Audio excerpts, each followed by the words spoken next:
Hello, good morning, good afternoon, good evening, and good night. My name is Rihanna, and I am your host for today for Black Mental Health Matters, which is a show that supports with education, awareness, and understanding of the very issues that affect the Black communities worldwide. Stay tuned. We are going to be having two very special guests with us today discussing how we as a community can re-image mental health for the Black community in regards to the resources and services that we access. So stay tuned and I will introduce our guests very, very soon.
So our first guest I'm going to introduce to you is Marcia.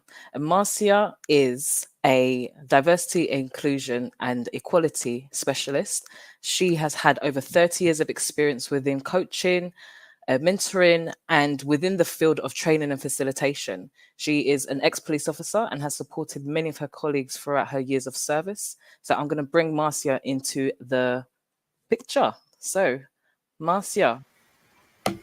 Hi, Hello, hello, hello. How are you doing? I'm doing well, thank you.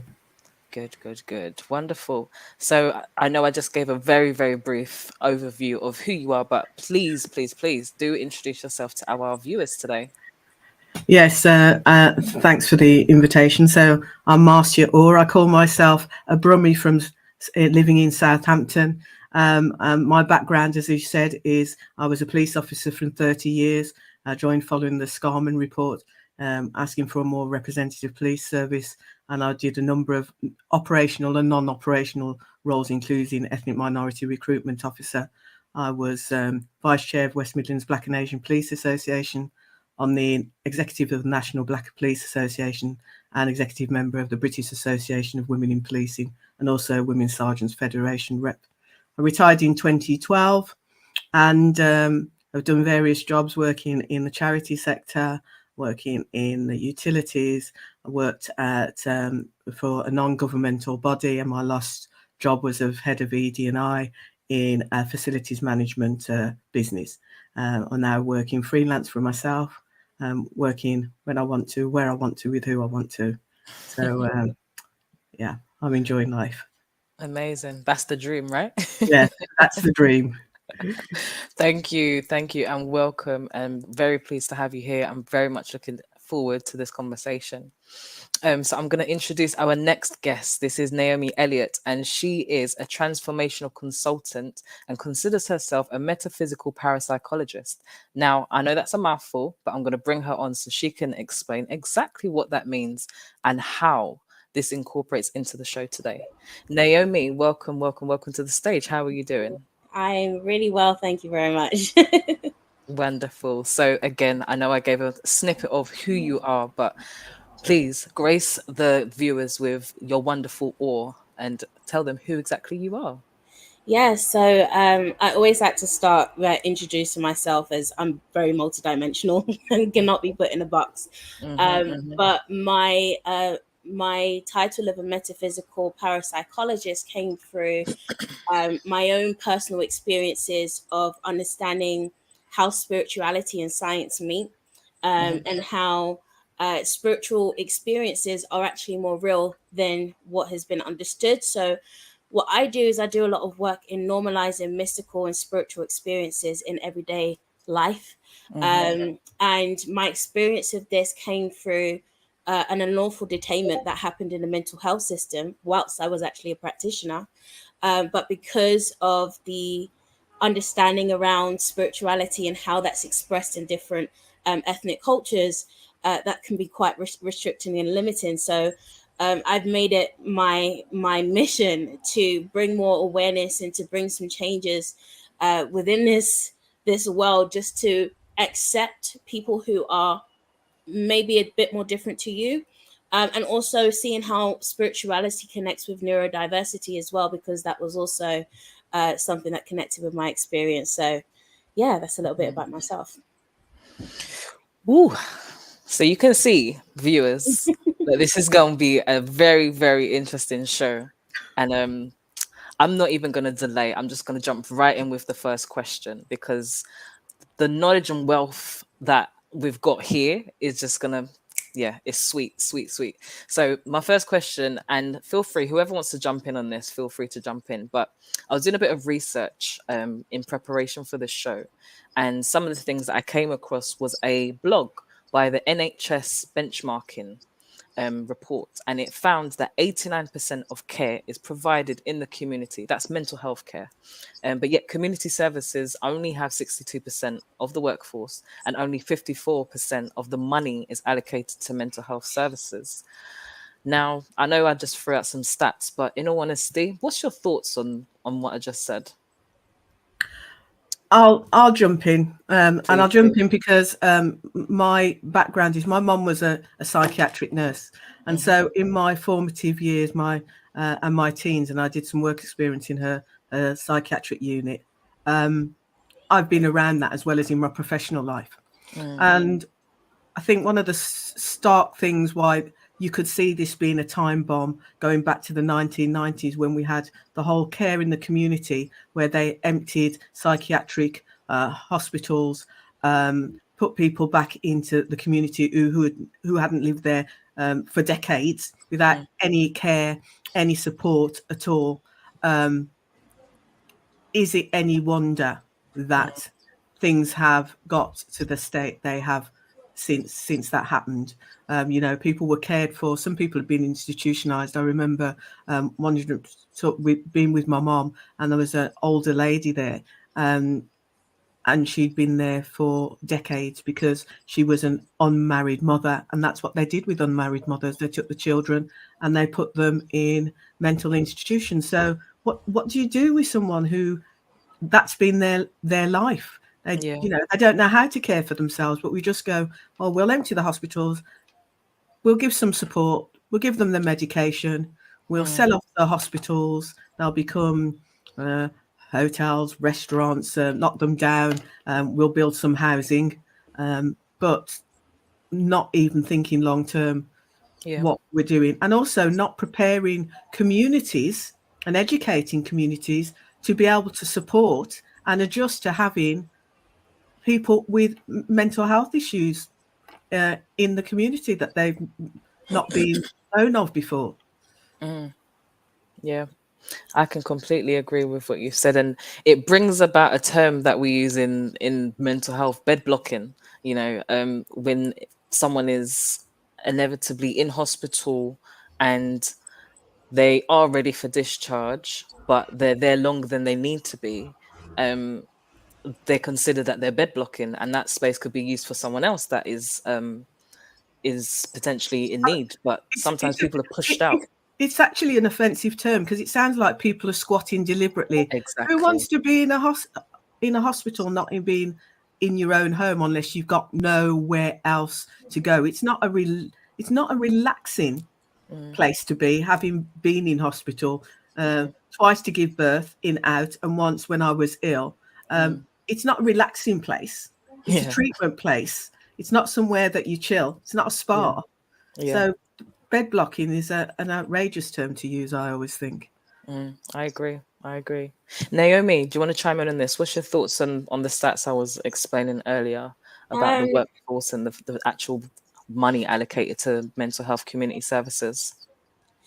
my initial thoughts would be it's and this has been my recurring thoughts over particularly over the last few months of okay, when we see stats like this, you can only ask the question, is a crisis being created as opposed to there actually being a crisis? Because there, like, common sense would tell you, you know, create ways to where people can have the support, because if you don't, they get, it's exactly the same way in the prison system. If you don't create those support measures, they end up coming back and being I've lost the word, Readmitted. readmitted, and going through that whole recrimination process. So it's I just sit here dumbfounded, like, okay, why can we not just, look at things in a very simplistic way? Like, my thing is, if we could understand that even just in support may look like teaching people how to regulate themselves on the most basic levels, that can Yeah. take off so much weight out of and pressure off of the mental health system, because you're empowering people to care for themselves. And that's where people, in fact, that's we see this trend even with self-help, and how people are going more into self-help practices and wanting to do things for themselves, equip people to empower themselves to feel like they can do what needs to be done.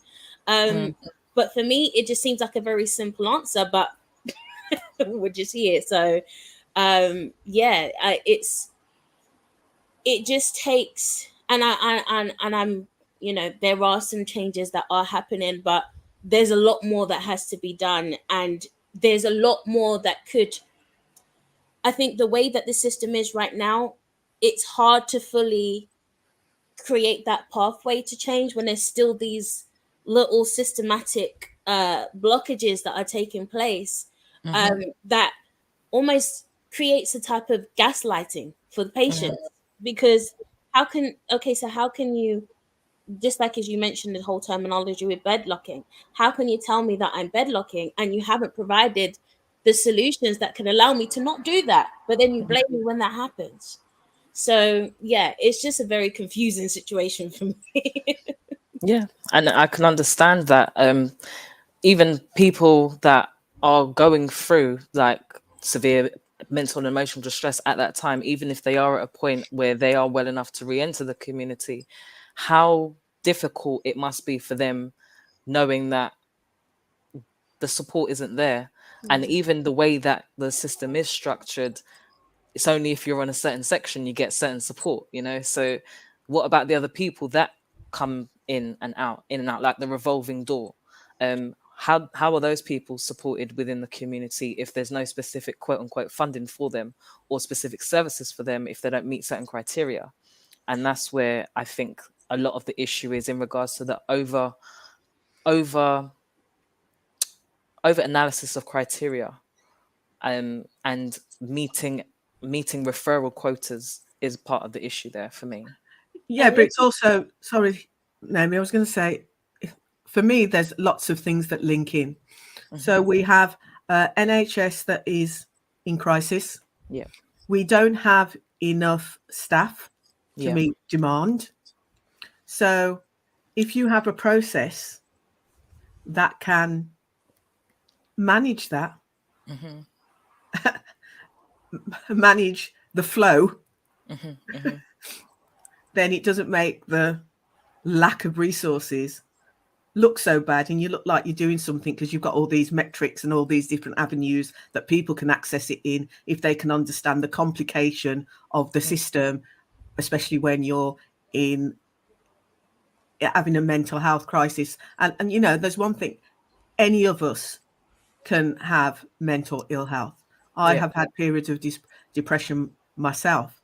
Any of us, it can happen to us at any time whatsoever. But we still, in this day and age, we still have a stigma where mental health is concerned. I know they say we talk about it, sort of. Whereas before, if you were mentally ill, we locked you away and forgot about you. Or we gave you convulsive treatment, electric shock, when we know, you know, so electroconvulsive therapy and stuff like that. So I'm not sure, and I'm not a clinician, I don't know. Instead of treating people how to manage their condition and live with their condition, we try and blast it with all sorts of stuff to cure it, as opposed to managing it. Yeah, the plaster, I call it.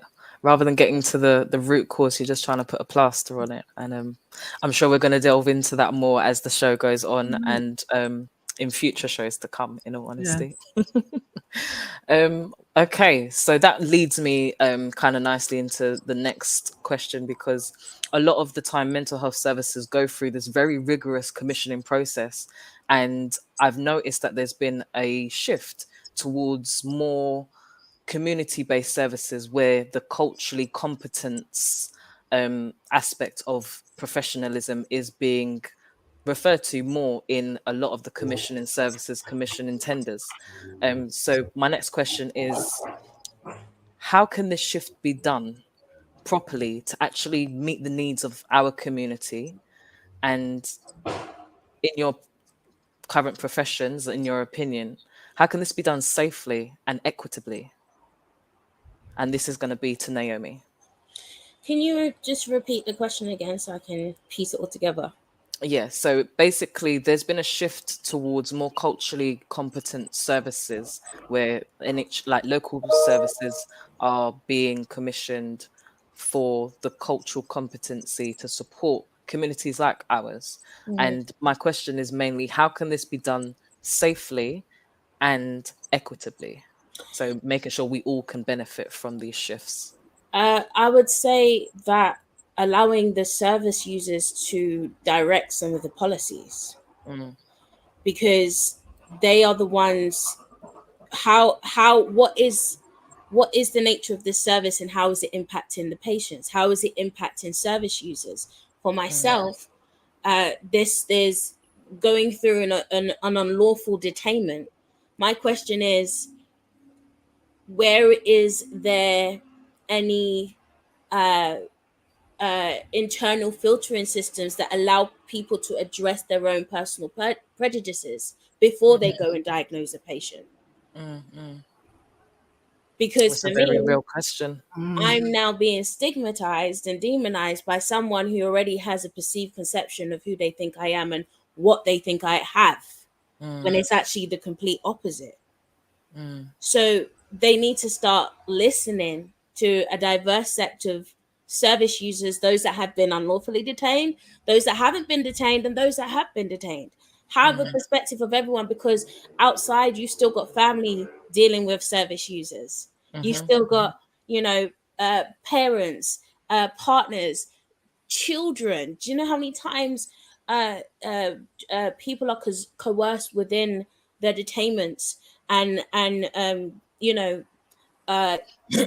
use their children as a form of a reward system, right? As to, you know, if you be good, then you can get to see your children. Now, what impact is that having on the children? What impact is that having on the family? Like, we don't really consider all of the knock-on effects that do take place. So I think there has to be a more honest conversation with service users, and the removal of this, like, this is why this was actually the point I was going to bring up earlier, because it's the issue is actually the way that the system's already structured. If you create a system for detainment, there's no space for rehabilitation. Yeah. Because all you're doing is detaining, all you're doing is restraining, all you're doing is, and that's a very aggressive approach to people that you're supposed to be caring for. So ask service users, do I feel cared for? Do I feel like I'm going into these spaces and feeling like I come out rejuvenated? Like I feel refreshed. I feel like I've got a much better understanding of myself and my mental health and how to move forward. That I'm not going to just relapse back into the same cycle because I wasn't given what I should have been given to begin with. So yeah, that's what I would say to that. Powerful stuff. Powerful stuff. Marcia, do you have anything to add to that? Thank you, Naomi. There's a challenge with that. And ideally, that would be great. But we've got a system that's been set up based on power and privilege and expertise or knowledge, academic, but not. I totally agree with what Naomi says about actually getting the perspective of the service users about what's appropriate for them and what works for them. And people, as we know, don't like to give up power. We have systems that like to tell people how to live their lives with little or no input from them at all. So to make changes, it's a really systemic change. It's about educating service users on how to advocate for themselves, their families and their support system on how to advocate for them, and getting professionals in the field to actually say, okay, then from your clinical perspective, that sounds great, but actually, how is it for the experience of those on the receiving end? And I'm not sure whether there is that open dialogue when an assessment is being made, for example, even if someone isn't in their position because of their mental incapacity, there sometimes becomes a point where they become more lucid, that you can have those conversations with them about their care. We need to be able to give people the tools and educate them to be able to manage their conditions when it comes to mental health, because I'm not sure you can cure it. It's a bit like once you've had whiplash, you've always got a weak spot. It's about identifying what your triggers are when your weak spot's going to play up before it becomes full blown, and you need to have a neck brace because your neck's hurting because you've ignored it. And that would, the benefits for the individual, but for the families, for the community, and for the NHS in alleviating those pressures would be, I think, significant. But that would require a systemic step back. Let's really critically look at what we're doing, because we keep doing slightly different things, but it's not working. So really engaging with those who are at the receiving end of the service. Because after all, if you're a customer and you're not happy with the service, you have a voice. There's avenues where you can raise your concerns and all the rest of it. Where it comes to health, it's more difficult. When it comes to mental health, because of that impairment, you're already deemed as not being able to make decisions for yourself, and that lingers, regardless of whether you're well or not. I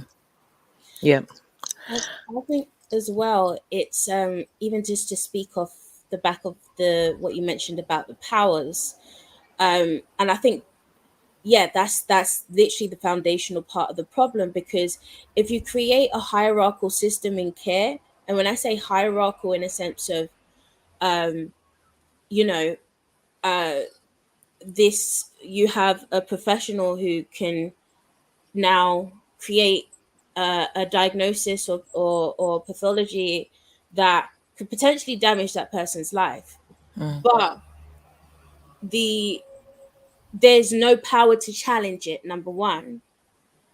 And even within that challenging, like the foundational system just is is designed to not allow the patient to have power. So for example, Mm, a doctor can have an opinion, mm-hmm, a perspective of what condition that he thinks or she thinks that you have, to override that. In fact, you can't even cancel the opinion, you can't remove a diagnosis. All you can do is update an opinion mm-hmm, that someone has already made. So a second opinions are not even new diagnoses. They're just people confirming opinions, but no one can challenge the opinion. And what do we say about opinions? I just have to see things in a very foundational level, right? We were just totally out of the box when it comes to this system, but mm, that's very relevant yeah, because number one, and I think this also is how this translates as a problem across the board, because we're forgetting that some of these professionals also deal with the same thing. mm, But there's not a there's when there's no humanization mm, of that process across the board, and that impacts both the patient and even the professional. So there's just a wider conversation to have about the powers and how that really does impact. Like I said, if I'm someone who's receiving care and there's someone who's dominating themselves over me, that's classified as abuse. yeah, But yeah. we don't take account for things like that when it comes to the system. So Yeah. And I know we've spoken a lot outside of this show, but we've spoken a lot about medical gaslighting and the hoops people have to jump through to even have their case seen and heard.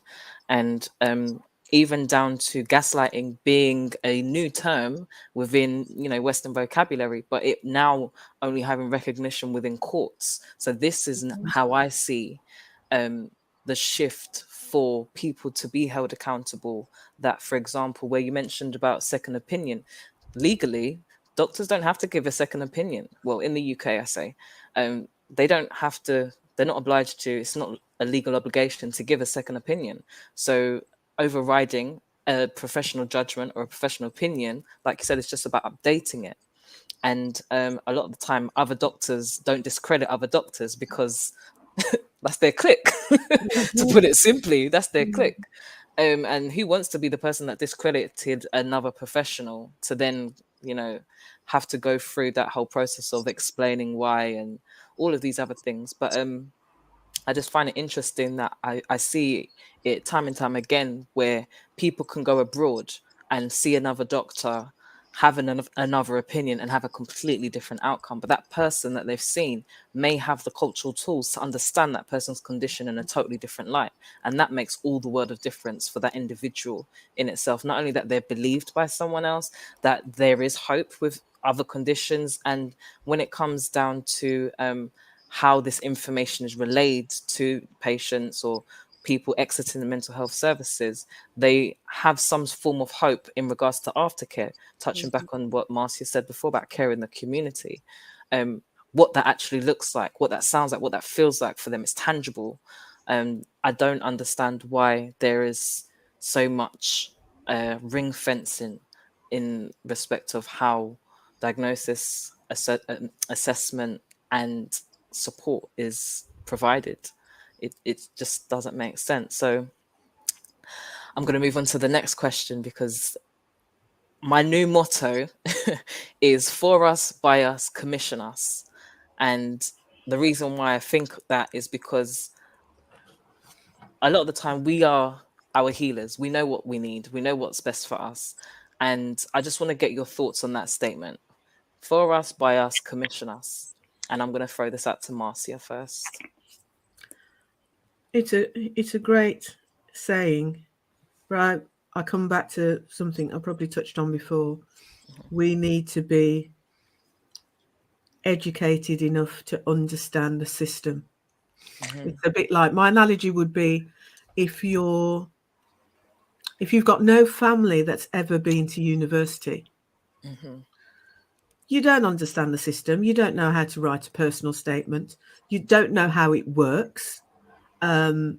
Whereas some people, their family have been through that, and therefore they can pass that down and add that support. So people need to be educated and need to be able to understand how to access the system and how it works. And one of the challenges with that is the system is communicated using medical terminology. Sometimes that you need to go and Google. Thank God for Google now, but or find a medical dictionary or something. Nick, my mom's nursing books that she used to have with drugs and that, to find out what it is they're talking about. So how if you don't understand the system, how can you benefit you? Because that's a block in itself in terms to the language and the complication that and the hurdles and hoops you have to go through. First of all, linking back to points made earlier about diagnosis, and we haven't thought about actually the state of the mental health of those doing the diagnosis. The human beings, if they're under pressure, they can make mistakes. Their bias can kick in, and it can distort what's happening. How is that monitored to ensure that isn't taking place, that the diagnosis hasn't got any different biases? They're human beings. They've got their stresses, and when you're dealing with people who are mentally ill, that has to have a cumulative effect on your mental ill health. Absolutely. It's got to have. If you're dealing with people in trauma, there's got to be some sort of residuals trickling in that can sometimes make you blasé because it. Oh, I've seen this before, but it presents itself differently in different people, so you get it wrong. And also on your capacity to make a decision that's free of bias as possible as you can. And I'm not sure, I don't know, but I'm not sure that we have that system in place. And when I was a serving police officer, I was a custody sergeant. So I would be responsible for authorising the detention of individuals that are brought into custody. And that includes people detained under Section 136 in the Mental Health Act. And so you're detaining people so they get an assessment, so they get the right care. Personally, never thought it was. I don't think police station is the right place for someone who's having a mental health issue to be in. But there was nowhere else for people to go. And when you think about how long you can keep people in custody for that assessment, and you've got to get a couple of people in, that just adds trauma to that individual as well, because of the environment not being, I know it's a place of safety, but is it though? Is it appropriate? Is it though? Is it a place of safety, especially for our community where, I don't even need to go down the road of racism and institutionalization, but, is a police station a place of safety for our community? I really don't think it is. Are any of these systems places of safety is the question. Yeah, that's very true. That's very, very true.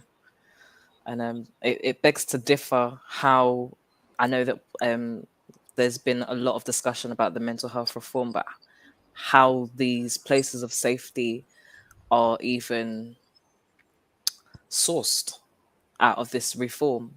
Are they going to be new places of safety, or is it all going to be scrapped? Like these are real questions that when we're talking about reimagining the mental health system and resources and services, these are things that are important to us as a Black community. But Naomi, what's your thoughts on the statement of for us, by us, commission us? Definitely. Just before I go there, I just want to go off the back of what something that Marcia said. And it's something I'm very passionate about, because I mean, no one when it comes to very put to indigenous spiritual practices, especially if you're operating on a high level, whether you're a pastor, whether you're a priest, whatever it is that you are, but even with that, there's certain levels and certain things that happen. That's a whole other conversation. That's a whole other conversation. Tune in for next week. But there's supposed to be a level of like, no one asks the question, why are you doing this? Mm-hmm. Why are you coming into psychology? Why do you want to be a psychologist? Why do you want to be a doctor? Why do you want to be a psychiatrist? And no one, and this may seem very invasive for people, but this is actually important, because what is the like, what is it that makes you want to not only get into the system? Because there is a thing of wanting to judge people based on the experiences that you've had yourself, but there's no processing of that. There's no evaluation of that. There's no exploration of your mental health conditions, your shadows, your dark influences. So when you see it actually in front of you, you may totally disassociate from your own darkness and then pathologize someone else's. And that's where I have a problem. Because this is why I talk about humanizing all of us, whether you're a professional, whether you're a patient, whether you're a service user, whatever. We all go through mental health. We've all had aspects of trauma. We've all had something that we've had to transmute and navigate through. So if we can learn to have a bit more of a compassionate approach, not just see someone who's being aggressive or how you identify as aggressive and be like, that person's a threat to me. They may not actually be a threat to you. They might just be expressing themselves and you're only seeing that as aggression because of your previous experiences. You may have had someone like that who was aggressive to you, but that doesn't mean to me that person is going to be aggressive. Yeah. So there's no honesty, there's no transparency, there's no vulnerability. If you're dealing with vulnerable patients, you have to learn to be vulnerable too. And this is something that, especially a lot of spiritual practitioners, we're having to learn that. We're having to learn to embody that level of vulnerability where we can create that sacred space for someone to feel safe, for someone to feel comfortable and don't feel like they're being preyed upon. So yeah.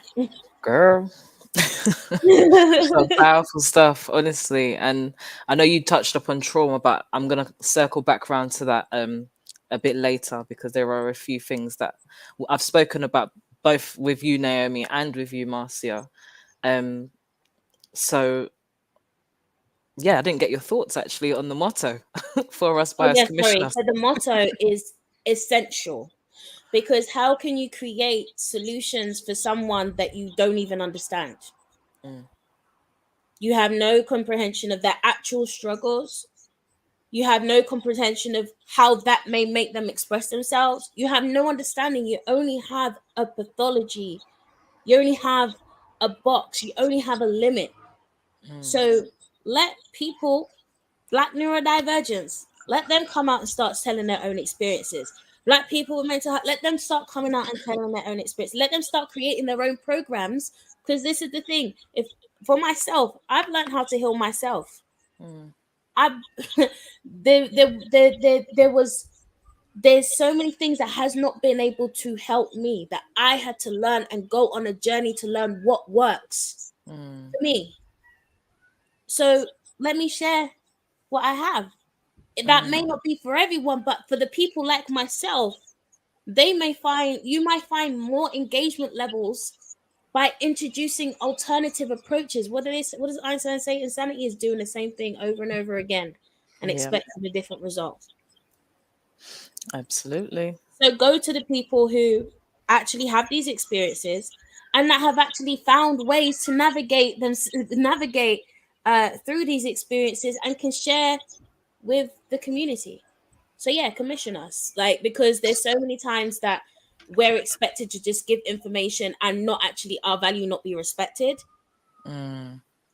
That's very true. And our value being respected, because the whole education thing is a whole nother thing. And I know we spoke about that in terms of, feeling like there's this everlasting level we had to reach before we can be seen as qualified of our value. Like, I actually have something to share. Like that whole, that's a whole rabbit hole in itself. That's another one. I can see we're gonna do a few shows together. A whole other conversation about how we stress ourselves out. There's narratives that are told us from young about we have to do this, do that, and then sometimes the reality, it doesn't matter how good we are, we will never be viewed as being good enough. Never. There are some people, doesn't matter how many degrees we've got, PhDs, how qualified we are, how much experience, we will never be good enough or competent because of who we are. It's true. It's very true. Very, very true. And again, leads me nicely into the next question. So off the back of what you were saying, Naomi, about, new ways of utilizing the knowledge of people that have gone through these experiences, as a Black community, how can we embrace new integrative approaches to support ourselves through a range of mental health therapies from a Western society that doesn't really understand us or know us? So I'll throw that back to you, Naomi, and then Marcia, feel free to chip in with that as well. First, I would say is there's a whole load of deprogramming and decolonialization that needs to take place, because we only see mental health from a Western standpoint. So we demonize each other. We use the same, weapons in this system against each other. You're crazy. You're this. You're that. Rather than actually taking more time to actually sit down and understand why is that the case. In fact, like, the compassion, it's the compassion for each other. It's the compassion for understand. And the reason why we don't have compassion is because a lot of us disassociate from our trauma. So then we actually create this elusive, perfected state that doesn't exist, because you've forgotten where you came from. You forgot your childhood. You forgot it wasn't pretty, and there's still a lot of stuff buried in your sack that hasn't been addressed. So, there has to be a lot of deprogramming and accepting that even that people do express themselves in different ways, because we use this same kind of neurotypical approach to box people in and be like, this is the only thing that's normal, and if it's not that, you are not normal. We have to break all of these stigmas within ourselves. We need to make it okay, normalize the fact that mental experiences, emotional experiences are a spectrum. So there may be a time where you get to that very dark dip, and there may be times when you get in the middle, and there may be times when you get to the top. That's normal. But I have some, and I'm not challenging anything you say, but I've always had some real concerns about some words we use. What the hell does normal look like and sound like and feel like? Because my normal, it will be different to your normal. Exactly. It will be different to your normal. What is that? Number two, as children, we are told as children, be seen and not heard. Something wrong with you. Minimize. Stop crying. It's only this. It's only that. We are indoctrinated from babies to not speak up about things that happen. We're indoctrinated. And therefore, when it comes to adults, you've got sacks on your back of carrying stuff that you've buried, shut out, haven't looked at, don't talk about, even to yourself, don't want to face. And when you start to unpack that, what did my wife call it? Because she does some work. She went, your neglected house or something. You've got all these rooms that, forget the term she used. And I totally got that. You know, there's things that I know have happened to me. I can't remember because I'm sure, because there's trauma of it, you block out. You don't want to go there. But to unpack on that, all that, you've got to relive all that. You've got to face it. And that's hard, and people don't want to do it. So ignore it, bury it, bottle it up. Don't do anything about it until it hits you like a ton of bricks, and then you've got all that weight wade through and sort through. Yeah. It's like, you know, it's a bit like not answering your post, isn't it? Because you might have a bad bill, or you don't want to open the credit card bill because you know you take the envelope, you stick it in the drawer, you take the envelope, you stick it in the drawer, but you know the day's going to come, you're going to have to open all those envelopes, and it's going to be far worse than if you dealt with it in the first place. So we, as children, have been indoctrinated not to share when things aren't right with us. Yeah. So is it any wonder that as adults, we're totally screwed? It's very right. Well, I think that's especially for our community. When I look at my parents and grandparents, and I look at their experiences that they had to go through on a very real, tangible level, and you know, the very, like, even first coming to this country and then having to assimilate into this culture just to protect yourself. It's not, some people, we demonize the assimilation, but we don't understand the trauma surrounding that. But it goes further than that, because our parents, or certainly my parents, so I can talk about my parents, they came over here in the late 50s. I was born here. They were brought up in Jamaica. They were brought, you know, educated by the English, all the rest of it. So you come to an environment where you're different for the first time. Yeah. You're told, come to the motherland, come and help us. We want you. And when you get here, they're telling you, no Irish, no dogs, no wogs, no black. Really? And you're not going to be traumatized? And people are saying, get over it. It happened a long time ago. Yeah. It's got to, that the shock of that must be unreal, because you're told you're part of the British Empire, you're one of us, but when you get here, you're not one of us. Yeah. Or you can't be who you are in order to be here. You can't go into places, you can't get housing, you can't get the jobs that you thought you were going to get. You have to live in, I mean, that cumulative effect has got to have an impact. So you shut it out because you've got to get through life. You've got to survive. You're not even thriving. Yeah. Yeah.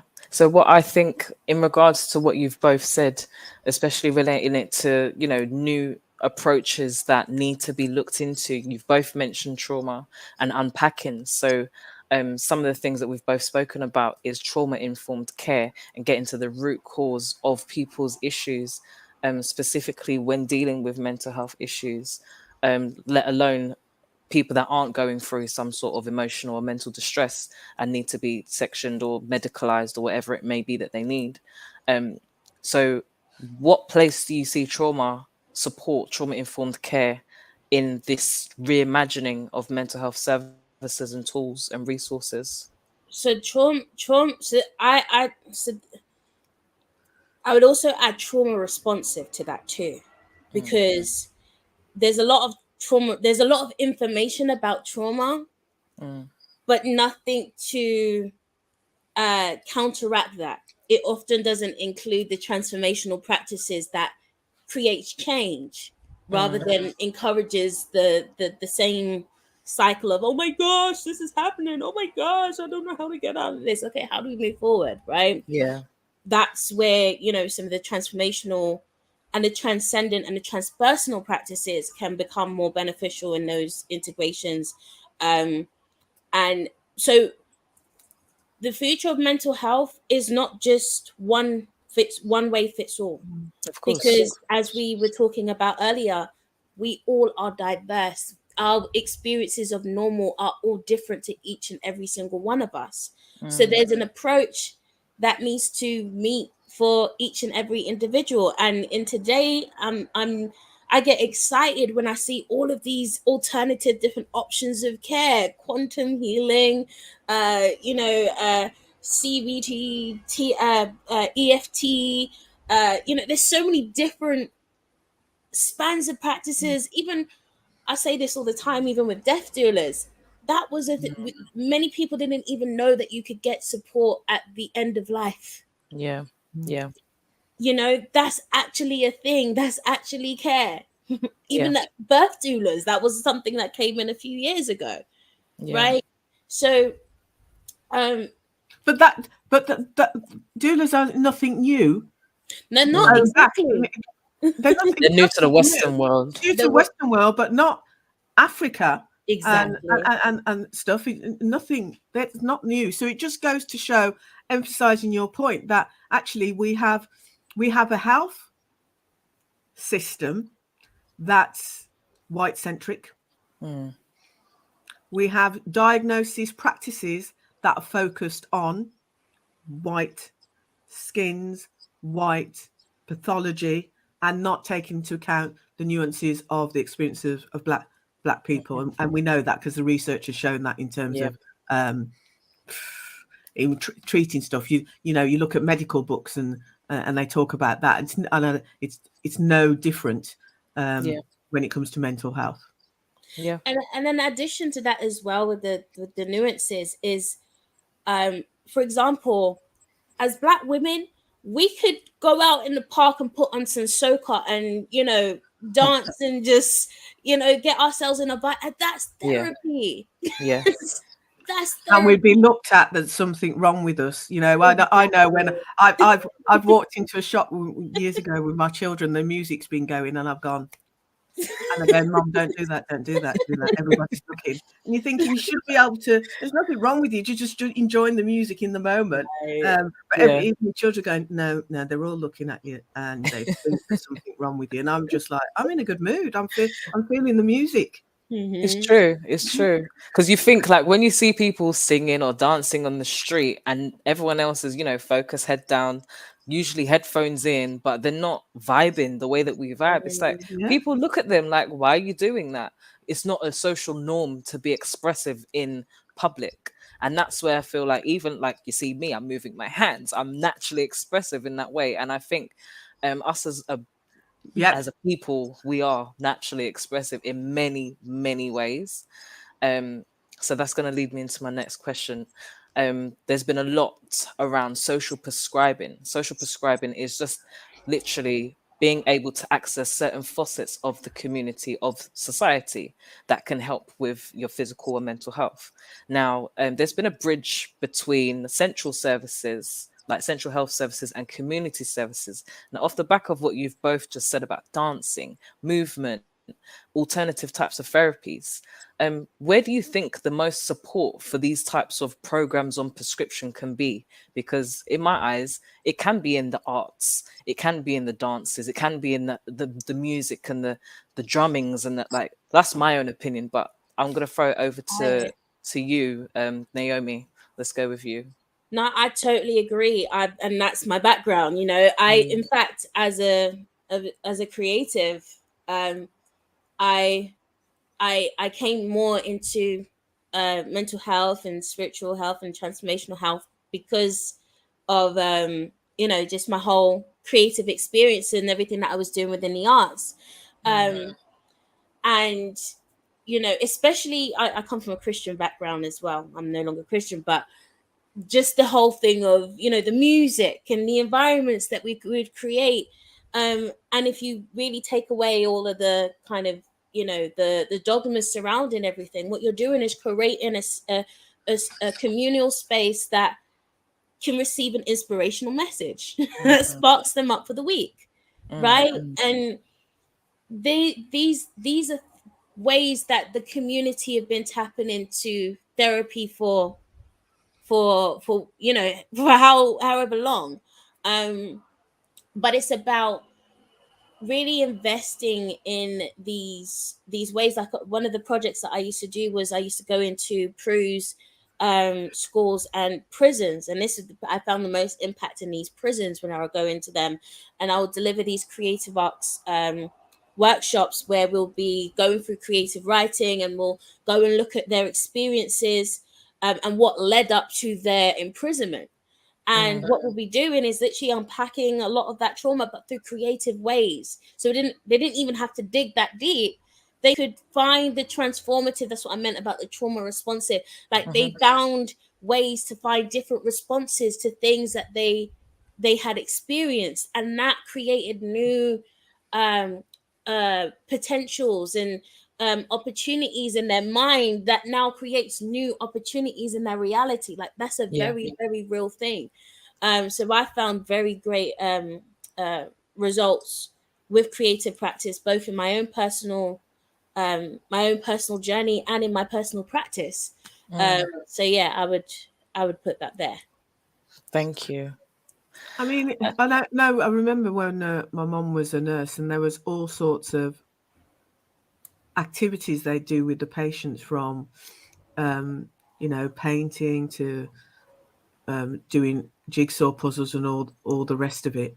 And so within those establishments, they did value creative expression to help with mental health, and sometimes to keep people calm as a way of expressing. But when we did the whole care in the community, that went Out the west. window. It went out the window. It was about medication. Yeah. It was about a different kind of management. I don't even call it management. All you've just done is relocated people from one place to another without putting adequate support and infrastructure for them. And think about the trauma yet again for people who have been in an institution for a long time, where it's safe, and they know where they are, and they've got a structure and a routine and people around them, and then out they go. And if we just think about what we've all been through with the pandemic, COVID, and COVID, and the impact, and that's another story, because we know that this whole thing's got legs. I mean, this is that it's going to have a real impact on young people as well. So you think about what we've all experienced, about that isolation of not being to interact with other people, and all the people that you know, and the environment that you know, and the nurses and the fellow patients that you know, and you're gone, oh, out you go, out you go.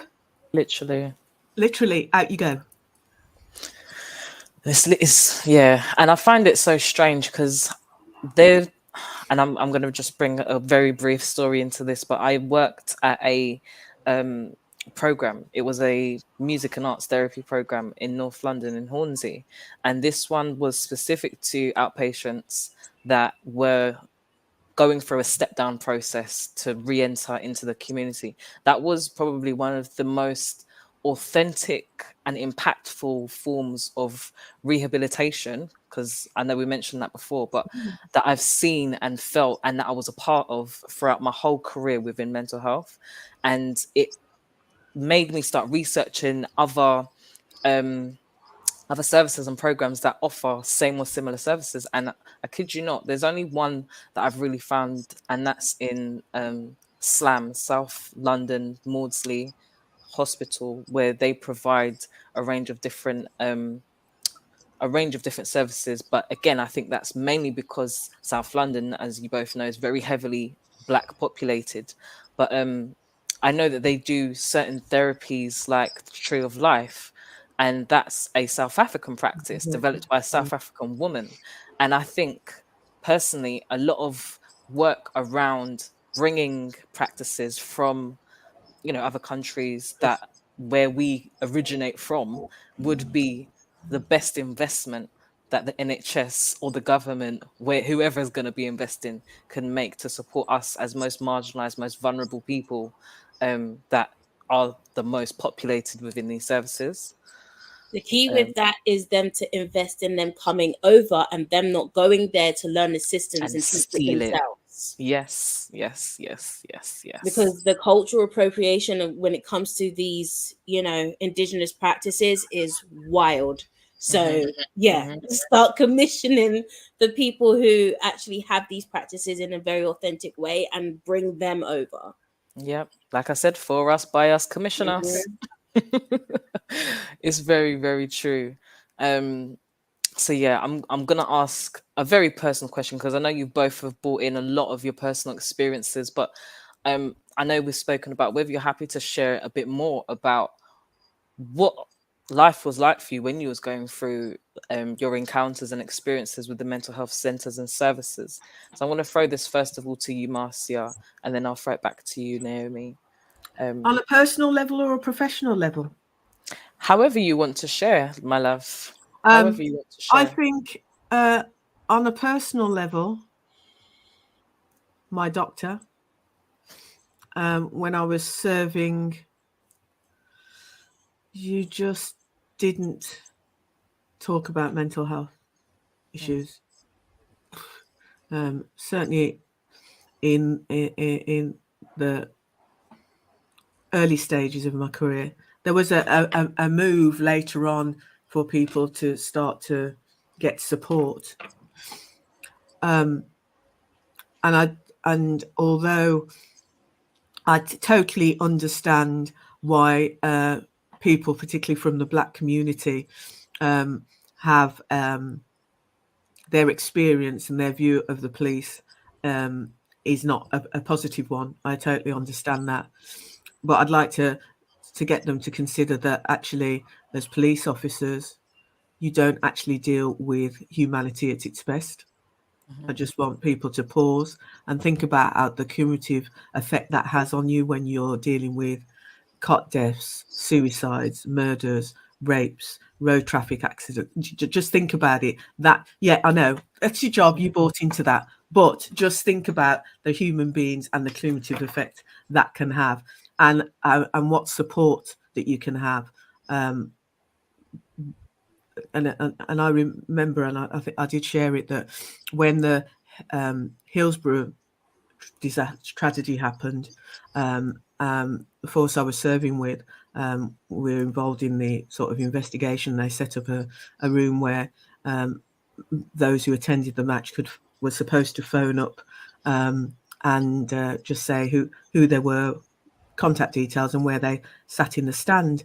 But that's not what happened. What happened was people then started to say what happened at the match, and we weren't prepared for that as call takers, and that had an impact. So the force started to really, I think that really got things going. Actually, we need to think about what the officers are dealing with and what support. But it's a cumulative effect. And then think about as a Black officer joining the police, right? just park that for a minute. 1981 just had the riots. Scarman writes this report. It says we should have a more representative police service, yeah. And so some of us went, yeah, buy into that. You need to be in there to help to make a change. I bought into that, yeah. Was going to be a nurse, changed, joined the police 6 weeks before my 20th birthday. They weren't prepared for us. And the Black community didn't want us, who we were working for the police, either. Just imagine the pressure and the stress, a stressful job, and not feeling like anybody wants you and you belong and all the rest of it. So that's kind of where, from a personal perspective, where that made me start to, I think, suffer with my mental health, and then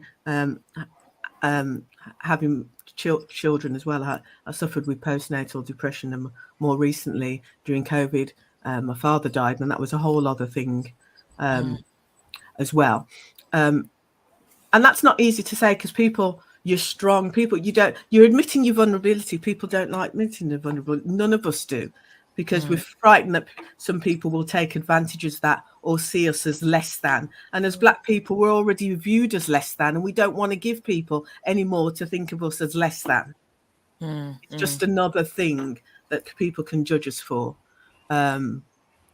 being weak, not being strong enough. Pull yourself together. You know, I remember someone saying to me, well, pull yourself together. Really? Do you think I like feeling like this? Do you really think it was my choice today to feel like I'm in a black hole and to feel this crap? This was not a choice. Yeah. And I think, you know, there's so much strength in vulnerability that it takes a strong person to lower your defenses in order to be able to, you know, tap into those intricacies of self. And I guess a lot of what you've explained, and thank you for sharing your story, by the way, is, you know, I think I can't remember who mentioned it earlier on, but I think it was you, Naomi, where you mentioned about how we judge and how we criticize our own communities first before, and how we need to kind of change that mentality of just blaming and victimizing ourselves as a community. And yeah, that definitely needs to change. But thank you very much, Marcia, for sharing, and I appreciate you if no one has told you today. Thank you. Naomi, would you like to share anything with us? Yeah, so my experience, well, my personal experience with mental health, I started having struggling with depression from the age of 12.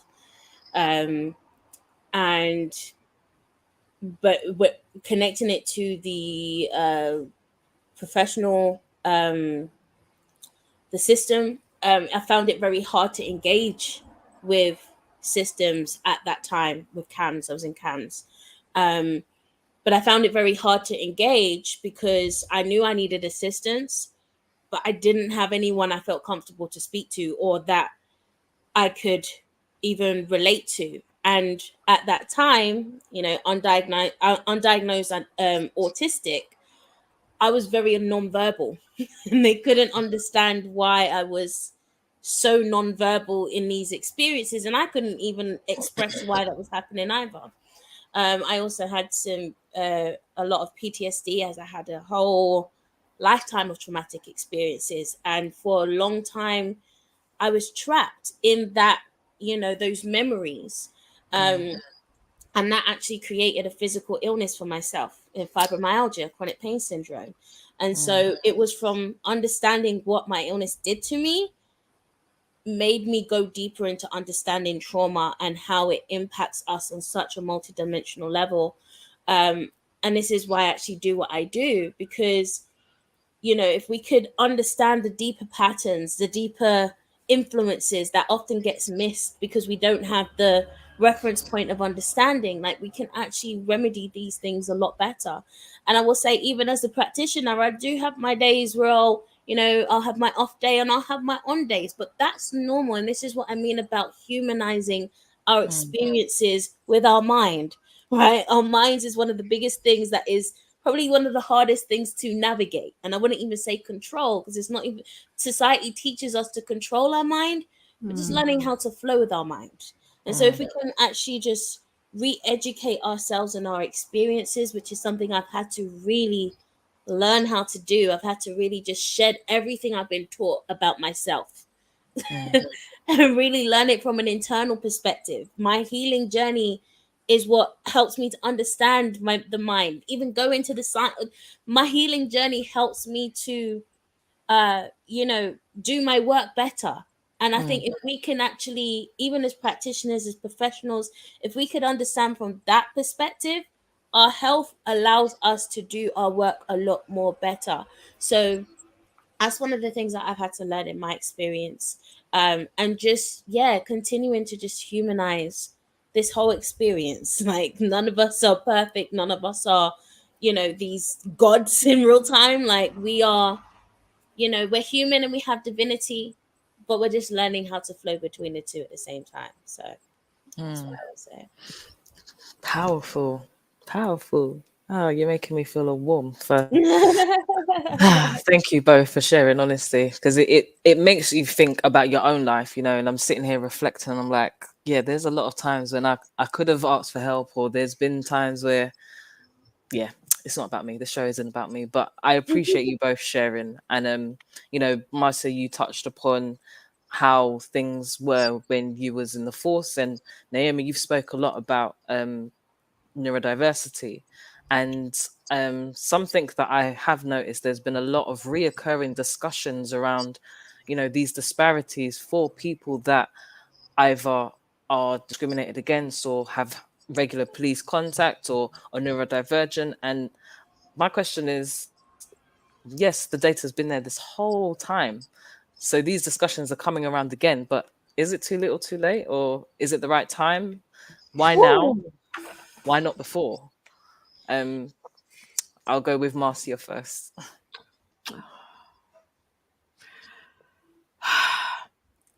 It's a big question. It is, because you got to think of it. We're in 2022 now. It's a big question, but you know what? Who does it matter to? Because if it matters to you, and I include the Black community in this, there's no get out of jail card. Pardon the pun. If it matters to you, you will do something about it. Yeah. Like my mum used to say, who feels it knows it. Well, a lot of us have felt it and we know it, but we're not doing anything about it. It's like it's somebody else's responsibility. And it can't be. We have to take responsibility for ourselves as individuals and as a community and be accountable for that, because nobody's going to do it for us. That's fact. You know, history has shown for change to happen, it's the people it affects who have got up and done something about it. Yes. History's shown that. Change has happened because people have gone enough. And I'm saying, when's it going to be enough now? Enough. Yeah. We need to do something about it. We need to galvanize ourselves.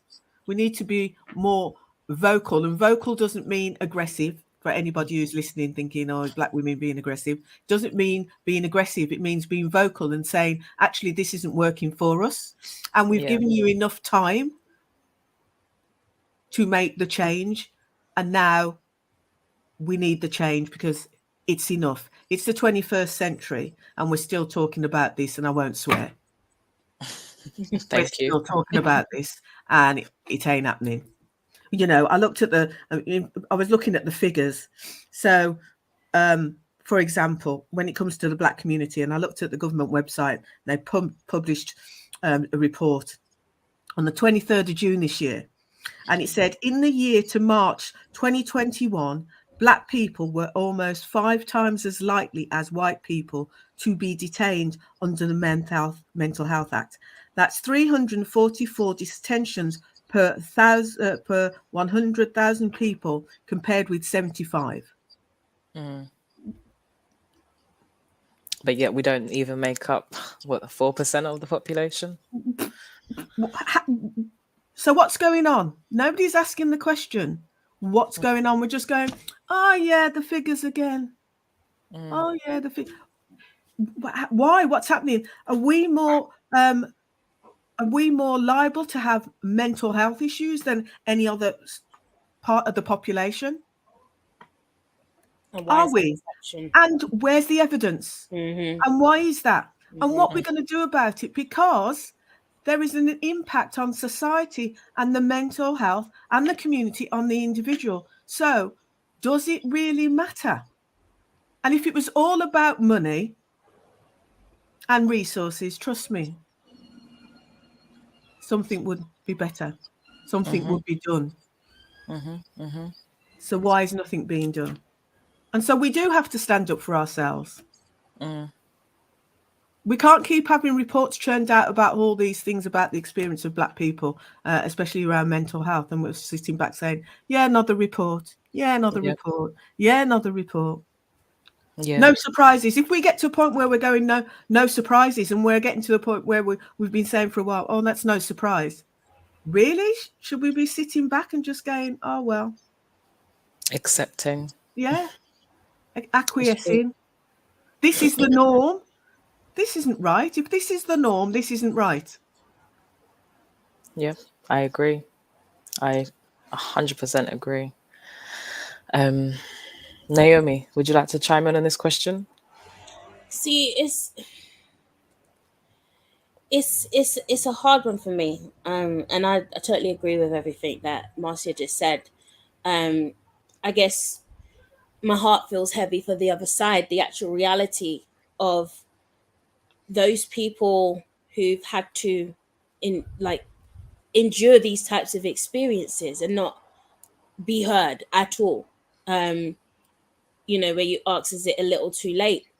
The reality is those that were, a lot of undiagnosed autistics, there's trauma there that you cannot even compensate for. It's those that have been unlawfully detained, there's trauma there that you just can't even compensate for. We can do all the change and there can be little changes that's coming in, but the reality is there's people that have, that will have those imprints, and what are even the epigenetic influences of that? We've already been seeing cycles of, epigenetics and all that kind of stuff, but I think this situation has to be looked at from a holistic perspective, because even with, as Marcia was saying, people can see the reports but they don't feel the experience. If you felt the experience, you would do something. You'd be trying to scream from the top of your head, but what happens is, even with people like myself, when I go out, even I've started sharing on TikTok my story, and then I'll have comments where people are like, that couldn't have taken place. You could have not been unlawfully, like they would have had to I'm telling you, that didn't take place. The problem is, why is it so hard for you to understand that these things do happen? Even when it comes to the Black community, when this first thing happened, people actually thought I was crazy. There was no support in, maybe this could have been. Why? Because they believe the system. Yeah. They trust the system, and they don't trust the voices of those that are actually going through these experiences. So we end up gaslighting our own community. Yeah. So there's so many layers of issues that has to be addressed. They can't be avoided because they all tie into each other. But the moment that we begin to become more comfortable with seeing things from an objective standpoint and seeing the whole picture zoomed out without only being subjective in our own, because this is the thing, sometimes if it doesn't affect us, we don't really care. If it doesn't come to your door, why do I need to worry about it? The point is, as Marcia just said, the levels of the increase of people over the last few years, there's been a 40% increase of people that Black people that have been detained. 40%, right? So we can't deny that this is not taking place. If I can reference in my real-time experience, that feels right, because there's been people that I know that's been sectioned that have been like, hold on, how did that happen? It doesn't mean to say that they may not have mental health struggles, but a mental health struggle and an illness is two different things. And this is what I mean about decolonialization. Yeah. So, yeah. No, you've touched on a lot of truth, and yeah, I'm not even going to add to it. You've both said it all, in all honesty. And I think, if we start looking towards, okay, the data's there, what are we going to do about it? And I think that's where we can look at present and future interventions and practices.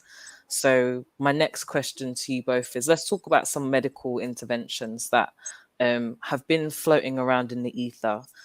Something I've been researching a bit about is like psilocybin, or even just other natural substances that can support with getting to those root traumas and those, actual causations rather than the plaster that we've been talking about. Um, and I've been seeing that there's a lot of legalization. So it's shifting away from the criminalization of mental health and, the use of certain drugs or chemical compounds, that, in all honesty, particularly like psilocybin is magic mushrooms as we know it, or stuff like nutmeg, cactus, all these kind of natural um, remedies. These are things that have been used within our Eastern cultures anyway. So what's your thoughts on Western societies legalizing these substances for the betterment of, a range of different mental health conditions? Okay, I'm going to start it. First of all, and it's my bias in some ways. First of all, in terms of drugs, I've got a thing about taking medication. I only take it if it's absolutely necessary. First of all, even if I got a migraine, I will try and work on the migraine so I don't have to resort to medication. It's the first thing. We also know that research has shown that some people have a predisposition to being to addiction. Yeah, that's my other that's my other concern with it. Second of all, we already know as a Black community, if you take certain drugs, you've got a label, right? A label that if a white person took the drug wouldn't have. So I see medication necessarily that can be a temporary, like stitches. But I do agree with Naomi about working on self to be able to manage. Yeah. So for me, the whole drug thing and all these drugs coming out again, I just think, what are we setting ourselves up for in 10 or 20 or 30 years time? What is going to be the consequences of doing that? Because it's expedient, because it's a quick fix. Quick fixes don't help in the long term. They just cause another problem to fix. But then the flip side to that is a lot of the current medication, you see people aren't getting the effects that, one, they need, but two, there's so many different side effects, and three, they're on them for lifetimes, many decades, in fact. And these new interventions that are being considered, whilst you couldn't consider them as quick fixes, but I would prefer, like I can even reference like family members that have, treatment resistant schizophrenia, for example, and they've been on medication for 30, 40 years.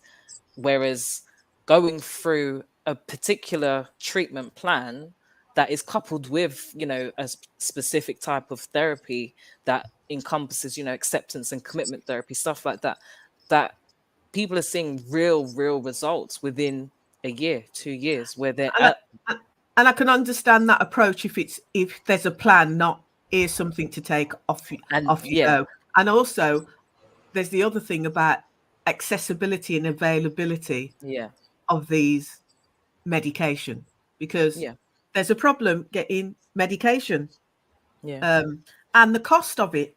You know, who pays for it? It's not cheap. Even if you've got an NHS prescription, it's not cheap. That's true. That's very true. And so Naomi, you can't afford, sometimes you can't afford to be ill. You can't afford to be ill because you can't afford to be ill. Literally, you can't afford to be well either. Yeah. It's true. It's very true. Naomi, any thoughts on this? Yeah, I actually agree with Marcia. That, I mean, I understand that, and the thing is again, it's not one size fits all. For some people, psychedelics can be a beneficial experience, but I also agree with exactly the same research that says for pharmaceuticals is that it should actually only be used in small doses.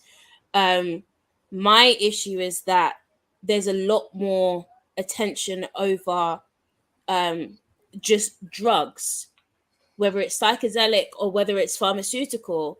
There's a lot more attention over drugs as opposed to actually understanding the power that we have within. For example, mentalism. There's not many mentalist teachings that teaches you how to tap into the power of your brain or really understand the power of your subconscious mind. If we could have because these not all spiritually induced experiences are psychedelic induced. Yeah. Like myself, mine was a naturally induced experience. So it doesn't give space, because what it does is it still creates a demonization for those that actually do express these qualities naturally, because it's either you have it on a drug, or if it's not, then this must be schizophrenia, this must be bipolar, so it's like it's almost like when they say legalization, I feel triggered because it feels like a trap all over again, because it's like, hold on, number one, who gives you the right to tell anyone what's legal and what's not? Like, the very fact that the Western society, like, even if you've got a society that's a multicultural society, right? But you can dictate what's legal, even though there's other people that come from other societies that you've called over. You allow them to come over, but you're not inclusive of their culture. Their culture can stay outside. And why do you want to embrace these now?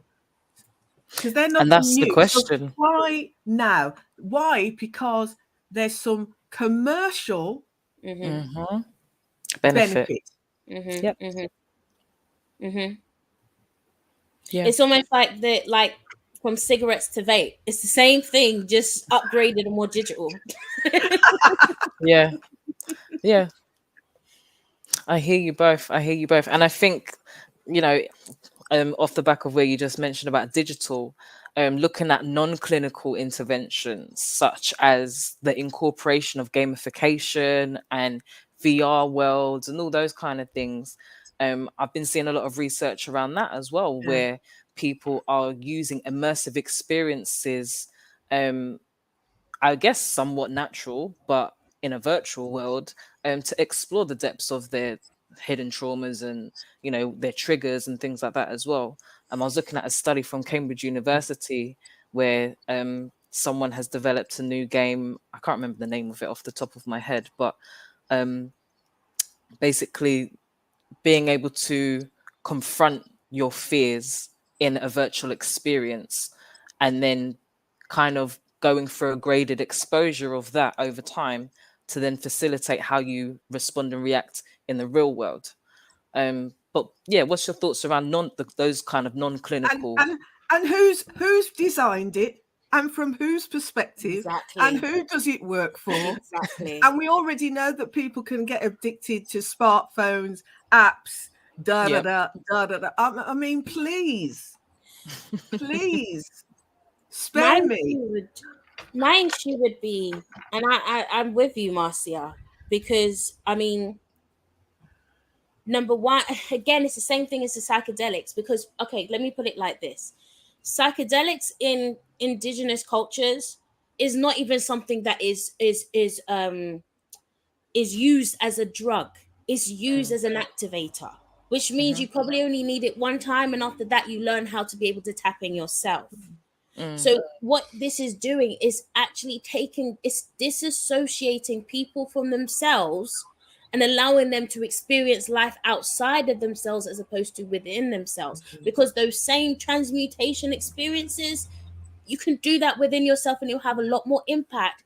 But what happens is when you create a virtual experience, someone's projecting their ideas into that experience. You didn't create that yourself. No. That's not your own immersive experience. That's someone else's creation over that experience. And I feel like, again, my problem is that their approach, their mindset, once you already have a capitalistic mindset, a mindset that's here to harvest, a mindset that's here to, destroy, and all of that kind, like, that's all that's going to be created from that.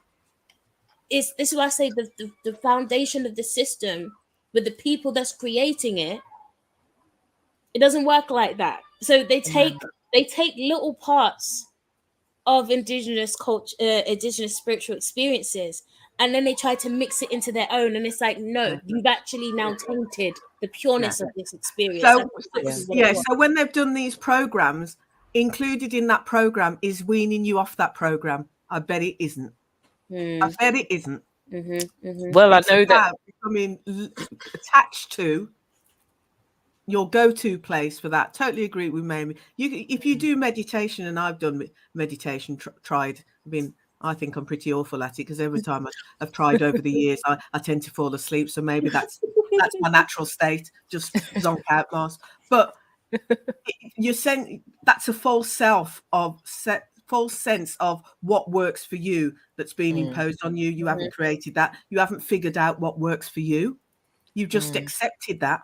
What happens when it doesn't work any longer? Because you become used to it and it no longer works. Then what do you move to? You become addicted to virtual reality. Now you can't live in reality because you're addicted to the virtual experience. And it isn't cheap either. It might be cheap initially. You might get a trial for a bit, and then you're in there, and there's a cost. There's another cost. If you learn for yourself, the costs are minimal. It's something that you can do just as long as you can be signposted, and the costs will vary. But things like that, oh, great, for a moment. But it's not solving the issue. It's just masking it. True, and especially when interventions like these get popularized, price goes up because the demand goes up. So yeah, I do agree with a lot of what you said. But as we are in a digital renaissance, I guess these things are being considered in large clinical trials. So I guess we've just got to see how these things are rolled out, whether it's new reformed medications or non-clinical interventions. Most I can say is watch this. I was going to say, what if you haven't got access to digital platforms? What if you haven't got a mobile phone, a laptop, because you can't afford it? We already seen what's happened with older people with things all online now, and they don't know how to use it. We already seen what happened during the pandemic with people, children, young people being taught online, but some haven't got a laptop in their homes, or they might have one, a mobile phone, and there's a family of 6 and somebody's got to work, and there's children that got to do schooling, and the government was supposed to provide schools with laptops to help those children continue with the learning, and how that worked out. So yeah, put everything on. For some people it's accessible, for some people it's a barrier. So once again, there's unequal, inequitable, unaccessible for people who need the service. Like, we need to make it simpler. I think, and you've touched on a really good point in regards to digital exclusion, because even in my line of work within D&I, there's been a lot of highlighted inequities, but also talk around level playing fields, but the action behind it is very limited.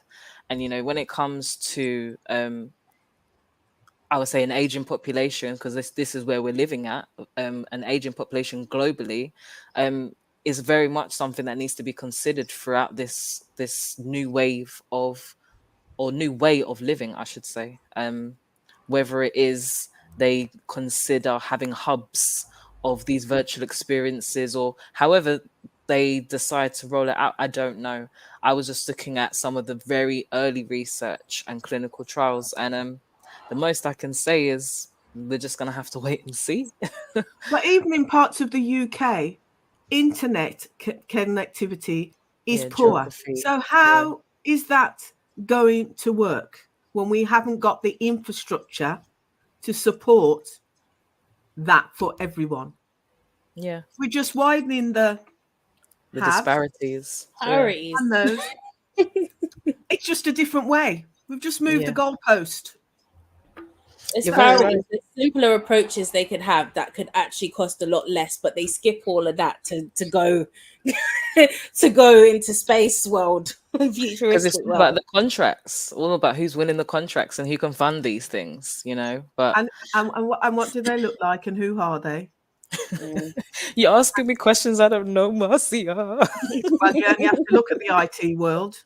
It's true. It's very Mm, whitewashed, but you know, mm. I believe in big black tech We already know pushing about. through. I'll give you an experience of AI and digital. So during after we've just had that lovely pandemic, go to a restaurant.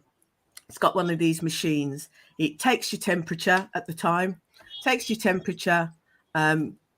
You put some hand sanitizer on, and it tells you to go through. So I was wearing a mask because you had to wear a mask at the time, and I had a black Adidas. No advertisement really, but I was wearing a black mask. The mask told me that it took my temperature, and it told me to put a mask on. And my wife looked at me, his wife, and said, "Did that just tell you to put a mask on?" I said, "Yeah." Who invented that machine? Because look at me, I am not black like the face mask was, jet black. But the machine said to me, put a face mask on. So who developed that and didn't take into skin tone? The same people will develop some of these different treatments. Who's having an input to make sure that actually it covers a wide perspective and it doesn't discriminate and disadvantage? Who?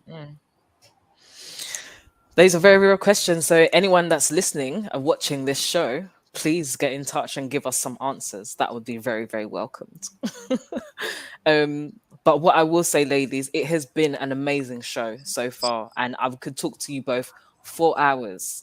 But unfortunately, we don't have the time. But I know that we are going to be revisiting a lot of these subjects soon. But before we go, could you please, please, please, please let everyone know where they can find you, what your next upcoming projects are?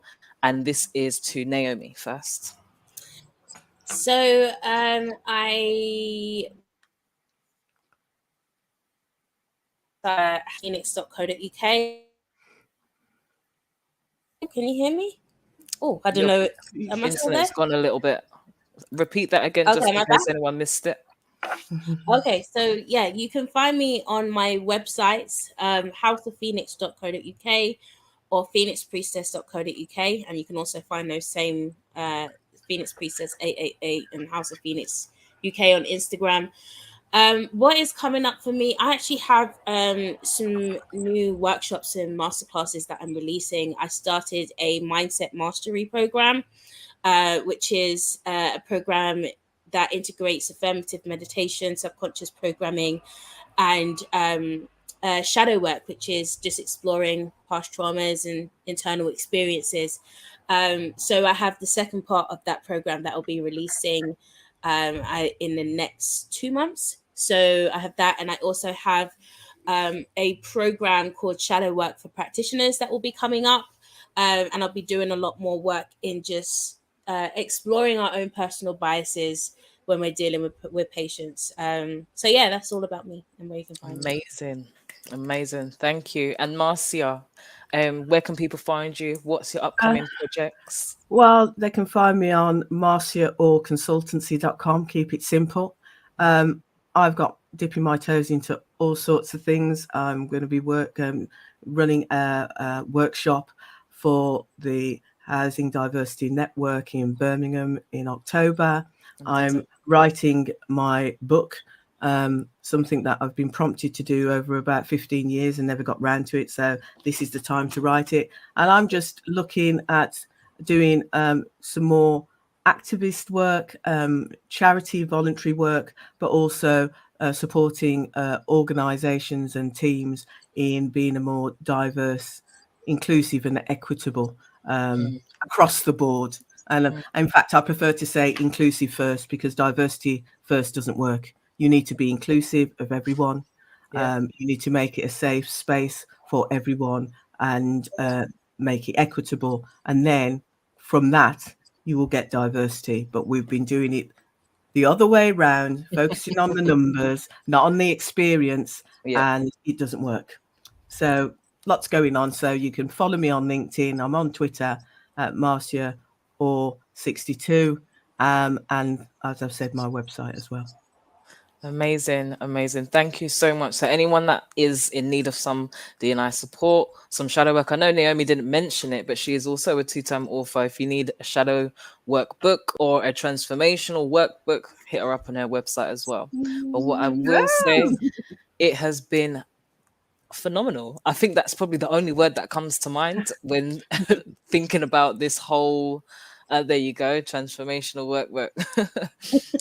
But yeah, it's been a phenomenal show. And what I will say is we will have both Marcia and Naomi back next week when we will be discussing the emotional and spiritual impacts on chronic physical health and mental health as well. So if you're interested in hearing from these two lovely ladies, make sure you come back next week.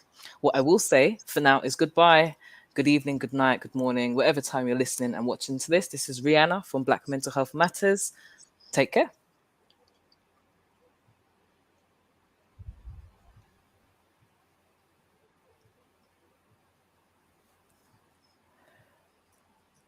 Okay.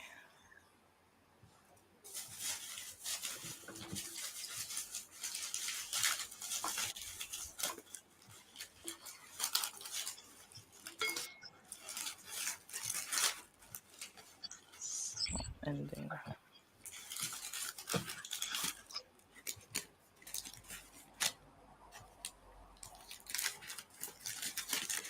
Are you ended?